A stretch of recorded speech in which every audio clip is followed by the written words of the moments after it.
comparison to BD women performing masculinity just as well or better than men, right?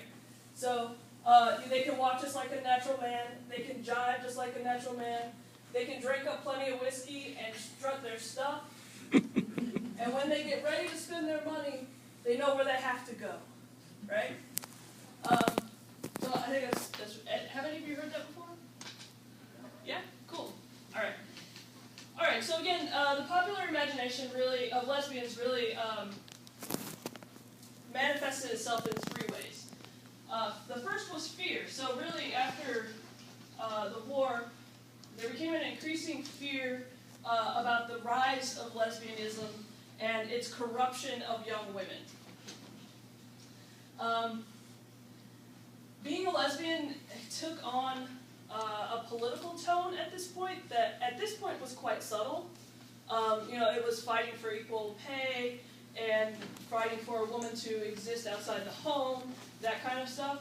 But that connection we'll see really take hold in the 60s and 70s in the women's, in the feminist movement of the time.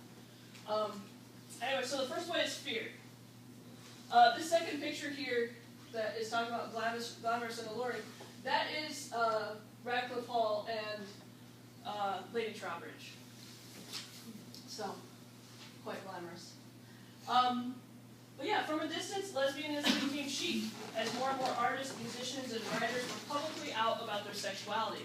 And so being connected to that type of fame became really in, really vogue. And so people would go to the bars and the clubs so that they could see these folks and take their picture with them. And most often, pictures were taken by news people. And so you wouldn't get that picture. That picture wasn't for you. That picture was going in the paper.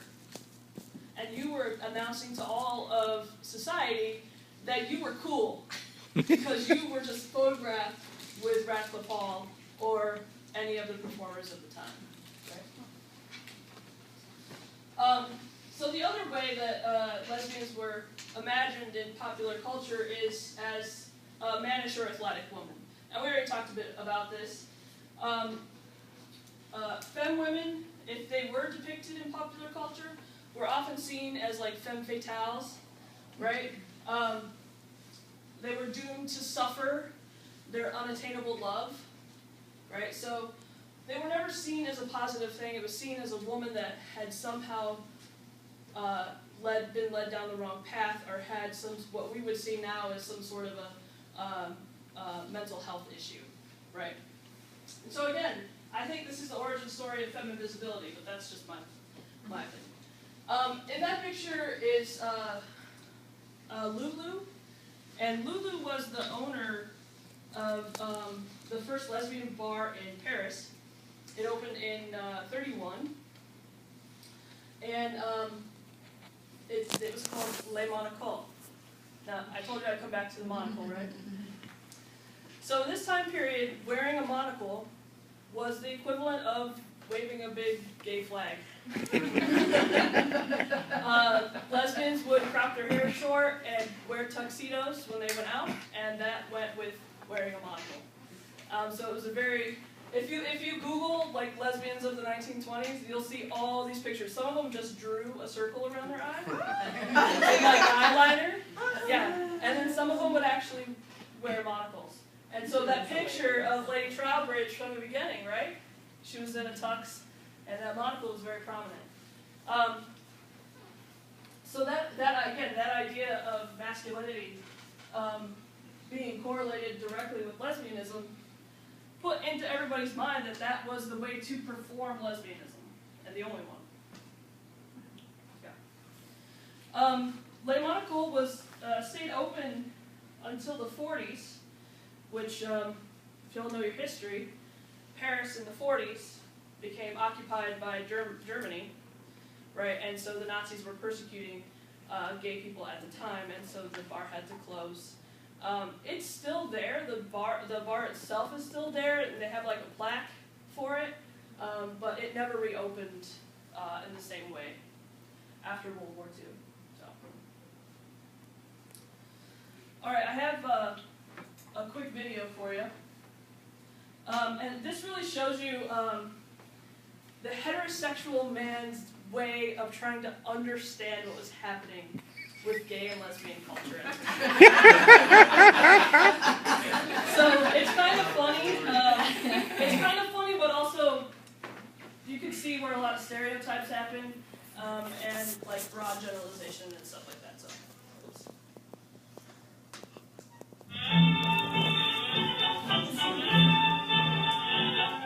Hey, hey, women are going mad today. Hey, fellas are just as bad. I'll say, go anywhere, just stand and stare. You'll say they're bugs when you look at the clothes they wear. Masculine women, feminine men, which is the rooster, which is the hen? It's time to tell them apart today and say, sister is busy learning to shave, brother just loves his permanent wave.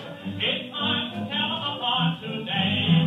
Hey, hey, girls were girls and boys were boys when I was a son.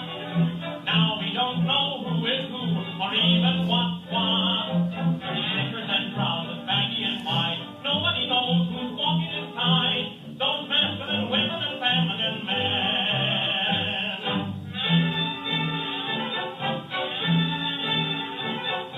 Now, look, listen and you'll agree with me. Things are not what they used to be. You'll see, you say hello to Uncle Joe. Then look again, and you'll find it's your Auntie Flo. Masculine women and feminine men. Which is the rooster, which is the hen? It's hard to tell them apart today and say why Auntie is smoking, rolling her own. Uncle is always buying cologne. It's hard to tell them apart today. Hey, hey, you go in to give your girl a kiss in the hall, but instead you find you're kissing her brother Paul. Mom's got a sweater up to her chin. Pa's got a girdle holding him in. Those masculine women and feminine men.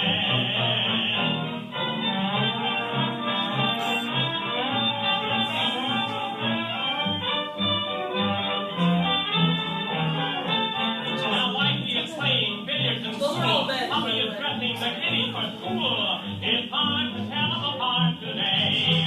Hey, hey, it's the Prince of Wales in ladies' dresses was seen. What does he intend to be? The king or the queen? My grandmother buys those tailor-made clothes. Grandfather tries to smell like a rose. Those masculine women and feminine men. Alright. So I've had that song stuck in my head for weeks. I swear. Yeah. Alright, so that gives you kind of an idea of, how lesbianism and really queerness was thought of broadly in popular imagination. So this is kind of where I want to leave you in the effort to uncover our roots. I just want to draw attention to something. This is more of like my statement about why we should do this. In the 20s and 30s, gay impresarios organizing drag balls attracted thousands of gay dancers and straight spectators. Gay writers, actors, and musicians produced a distinctive gay literature and performance style that was casually seen in many speakeasies and bars around the world. This cultural outpouring was so popular by the late 20s that gay performers moved from the margins of the city and briefly became darlings of Broadway. This flourishing queer world has been forgotten. It was wiped into historical oblivion by a fierce backlash in the 30s, part of a wider Depression-era condemnation of the cultural experimentation of the 20s, which many people blame for the economic collapse that followed. However, looking to our queer ancestors, uncovering their stories of glamour and tragedy can help us see the possibilities of our future. This is Gladys Bentley with her band leader there. This is just some random folks in Les Monaco in Paris. And this is Alice Headley. And she was a very famous artist at the time, and that picture is really well known and very easy to find. I actually have it hanging up in my office. And it sort of is the representative picture of masculinity in the 20s. The fact that women, this picture's been analyzed about the shift in women's sexual identity from the 1910s to the 1920s. In the 1910s, you'll get women that don't look at the camera. Their shoulders are either totally sideways, or they're looking down, or they're looking up. But this is often used as a representation in that shift, where women start to look at the camera and start to be able to wear masculine clothing. And so you'll find this picture is referenced quite often when talking about those types of things. All right, so here's my last thought for you.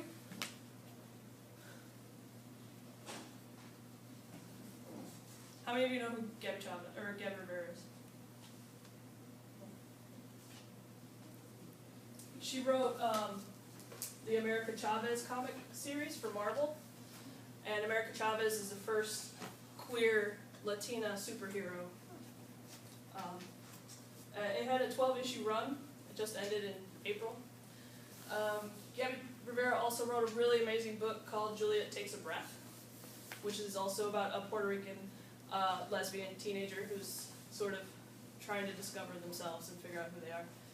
So I encourage you, if you have any Latina queer women in your life, give them that book. That will be very important. Can you say the name again? Juliet Takes a Breath by Gabby Rivera. Gabby was actually on campus about a month ago. It was really cool. I'm a big fan, if you can't tell.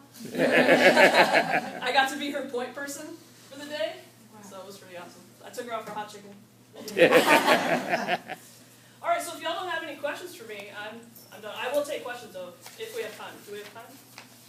Yeah, he does. Sure. How do you think people of color played a part in bringing the queer identity to the forefront? Because I noticed a lot we were talking about you were referring to people of color as performers, and they were bringing the queer identity to the attention of white people and helping them explore that. So I wanted to hear your. Yeah. So the role of queer folks of color in queer history cannot be understated enough. A lot of people forget far too easily that, drag, which is a huge part of contemporary culture, it is directly from the Harlem ball scene, and has been really appropriated by modern queer culture. And so not only were folks of color providing spaces where white folks could go on little sexual adventures and discover themselves, they were also providing them entertainment and not making very much money off of it. So the exploitation of queer folks in early queer culture is really, really important to know. And I can't understand or overstate that. Yeah. When you talked about femme invisibility, Yeah. how do you define femme? I define femme invisibility with my own privilege, and I'll give you an example. I can walk into a gay bar, and nobody ever questions whether or not I'm gay. But my wife, who's femme presenting, if she walks into a gay bar without me, she's immediately questioned as to why she's there and what she's doing. And she should go explore somewhere else. But if we walk in together, her place there is not questioned.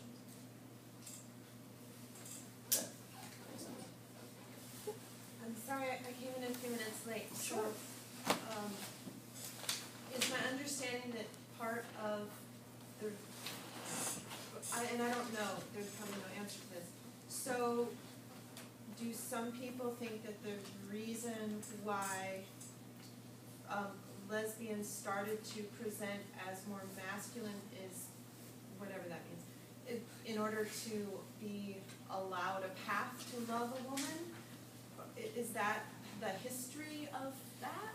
Yeah, I don't know that it was necessarily that they were allowed a path, right? I think there's just a correlation in that being more acceptable on a woman's body. And so people who found that clothing more comfortable had more acceptability in broader culture. Because of masculine is what is supposed to love feminine, Right. so. Yeah. Okay, thank you.